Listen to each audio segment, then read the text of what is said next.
You gonna do superhero landing? Wait for it.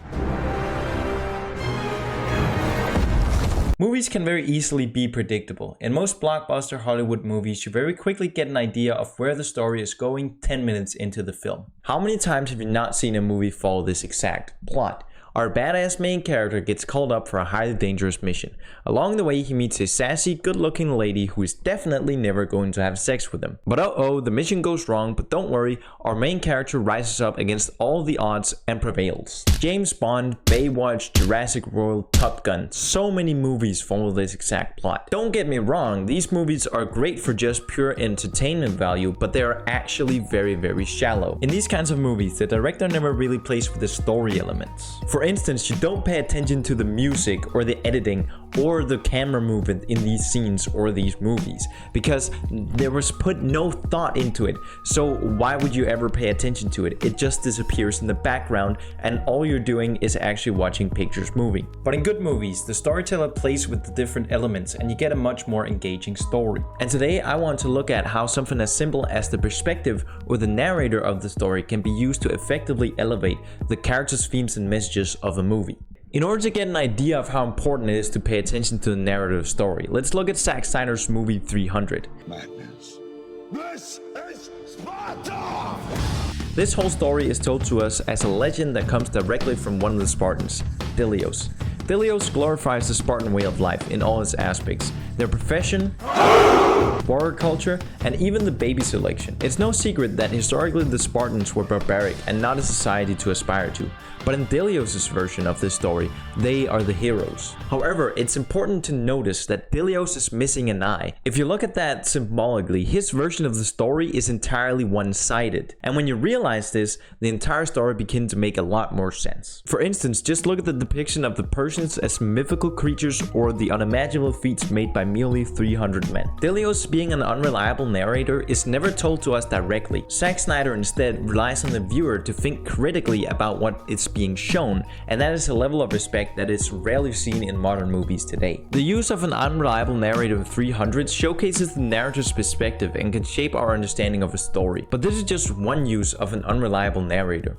An unreliable narrator can also be used to create a mysterious setting, as we see in Shutter Island. Shutter Island follows the perspective of the martial detective Teddy Daniels, who investigates a person gone missing in an insane asylum that's isolated on an island. In the beginning, it seemingly follows a very typical mystery solving plot, and you're led to believe that you can predict what is going to happen. However, the small details in the scenes are a little bit off and you can't quite put your finger on it, but something is not quite right. As the movie progresses, this feeling increases as Teddy begins to act more aggressively and the things that happen become more and more unbelievable.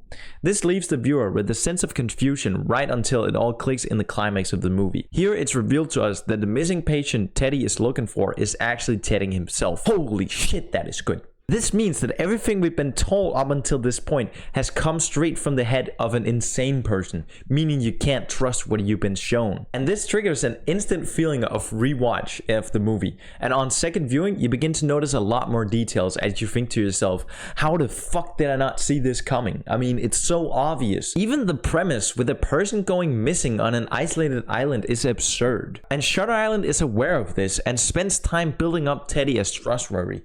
We see him as a military hero freeing concentration camps, and he tries to get revenge on his wife's killer. Through this, the movie exploits the trust we have in our main character as the hero of the story, blinding us to the fact that everything we've been told, everything we've been shown about Teddy is a lie. You are never able to trust anything. I swear, this movie is so damn complex you could make a Netflix documentary on it. But sometimes we can even be unreliable narrators in our own lives, and I don't think there's a movie that showcases this better than 500 Days of Summer. It tells the story of a hopeless romantic, Tom, falling for the cynical romantic Summer. The movie takes the perspective of Tom, who retells his 500 days affected by Summer. Jumping between different points in their relationship, we go from crush to breakup stages to honeymoon phase. Because of the perspective, it's very easy to resonate with Tom, and just as easy to hate or at least not understand Summer's perspective. But here we once again need to realize that the entire story is told to us through Tom. Even more important, it's told to us through a vulnerable, depressed Tom that recently got dumped. That means that Tom's perspective is colored by his emotions, hopes, and expectations, which undoubtedly influence his memory of what happened. Because of this, Tom seemed extremely genuine and like the perfect kind of guy to be with. But if we look at his actions more critically, he is extremely selfish and a very bad listener through all of the movie. Almost from the beginning, Summer is very upfront and honest about not wanting anything serious, to which Tom accepts vocally, but inside he buys into his own self-belief that he and Summer are meant to be together. She just hasn't realized it yet. This mindset leads to him to try to force something on Summer that she does not want. Of course, this culminates in the two of them growing apart almost as abruptly as when they got together. But that is at least how Tom experienced the breakup. If you notice it and think critically about what you're being shown, a lot of small cracks are beginning to show almost at the beginning of the relationship. Throughout the movie and Tom's retelling of these events, he never brings up his own missteps and contribution to the breakup. For him, it was Summer that out of the blue wanted to break up, and it's not before being hit with a hard dose of reality that Tom changes. To sum up, some movies good, some movies bad. Raindrops are falling on my head, and just like the guy whose feet are too big for his bed, nothing seems to fit. Those raindrops are falling on my head, they keep falling.